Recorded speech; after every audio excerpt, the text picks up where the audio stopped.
Grover Norquist is president for Americans for Tax Reform. The most famous pledge now, I think we all know, and we're going to have another discussion down the road about this idea of all these groups climbing onto the pledge world. There's only one pledge. Okay, tell me specifically about the pledge, because there's two parts to it. Sure. Look, the pledge says it's a commitment by somebody who's running for office or in office. And you ask anybody who's running for office down to what level? Federal and state. Okay. Some towns and cities have done it themselves, but we put a unifying pledge. A unifying pledge for state legislature and up. So it's the same wording. So if somebody says Fred took the pledge in Kansas, you know what it means. Okay. It's not different for different states. And it's no taxes, but it's I won't raise taxes. Okay. Net. Now, for the income tax at the federal level, it says I won't raise rates and I won't broaden the base, eliminate deductions or credits unless rates come down. It's just a way of making sure that Bob Dole couldn't get around the pledge when we wrote it 24 years ago by, quote-unquote, broadening the base, getting rid of deductions or credits as a way to raise revenue. I'm in favor of tax reform, which is getting rid of many deductions and credits and having a significantly lower tax rate both on the business side and the individual side. Let me get to this a minute. So it does sound like, though, that if you eliminated loopholes and you lowered the rate, and it did increase, well, see, that's right, and it did increase revenue. So if there was a net revenue increase to the government, you would be against any tax reform. That's a tax increase. On somebody, even if it's a loophole, even if the rate is going down overall. This is overall. This is looking at all taxpayers, are you taking more or less money?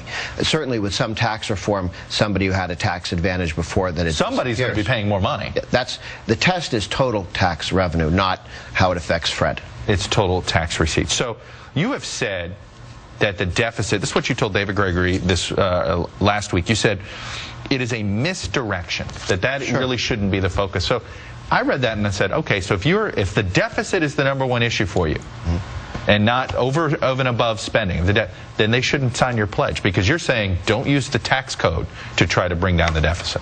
Well, the problem as a country is the federal government is spending too much money. The problem isn't the deficit. The deficit is the difference between two important numbers: how much money the government spends and how much it takes by force and taxes. The difference between those two numbers, that's not the key thing. The key thing is total government spending. That's the deadweight cost of government. If the government spent $100, took 90 by taxes, and borrowed 10, you would solve what problem by taking all 100? Would you free up resources for the private sector? No. Deadweight cost of government is total spending. That's what this debate is about here. Obama wants to say, you know what the problem is? The peasants aren't sending enough cash to pay for my government. We should raise taxes. No. The problem is you're spending too much. But if the deficit is one of these problems that's coming in, and you've got a solution that's 4-to-1, 4-to-1 in spending cuts, and I understand that there's a lot of skepticism, particularly with you, who's got a long memory of 82 and 90. All right, but at some point, if you feel like you could verify the 4-to-1, a trust but verify the 4-to-1, could you live with that? Take the spending restraint, get rid of the tax increase, and move forward. But if you want to get rid of the deficit in order to try to do this over time, and obviously if you get rid of it, then you have more of a chance of cutting spending long term, do you not? The goal is to reduce total government spending, not to focus on the deficit. Raising taxes does not do anything to help cut spending. Raising taxes is what Obama and other Democrats do instead of cutting spending.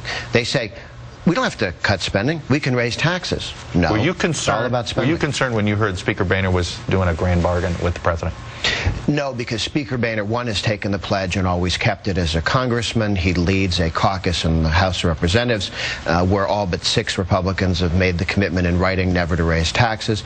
He knows that he leads a Republican Party that's not going to raise taxes, and that he is committed to that as well. So if he signed on to a grand bargain that included some sort of revenue increase, you would, what would you have done? Well, he would not sign on to a deal that raised taxes. He said it 100 times. I know some people keep asking it different ways. Advocates of more spending keep asking Republicans whether they might be open to a tax increase. the way a teenage boy asks the same question on a prom date, but the answer is no. No. Keep All right. your cotton picking hands. Are you convinced balanced budget amendments can prevent tax increases? Isn't there an argument that a balanced budget amendments that have taken place in the states has actually forced the hands of split government control to raise revenues? Interestingly, that people talk about the role the Taxpayer Protection Pledge has played nationally in Washington. This last year, it has stopped tax increases and brought about significant spending restraint in Texas and Florida and Pennsylvania and Michigan and New Jersey and Ohio and Indiana. But in the past, balanced budget amendments have led to increased taxes and fees in states, have they not? They have, and that's why you need one of two things: a governor and a legislature that have signed the pledge, or a constitutional amendment that requires a 2/3 vote to raise taxes. California is cutting spending and not raising taxes. Why? Because they require you're not a signing on to vote. You wouldn't sign on to a balanced budget amendment that was simple majority on taxes? No, because the court could come in and raise taxes on you. That's why the present Republican Senate, every Republican senator has agreed to that constitutional amendment that requires a 2/3 vote to raise taxes and doesn't simply allow you to get around the balanced budget amendment because there's an emergency.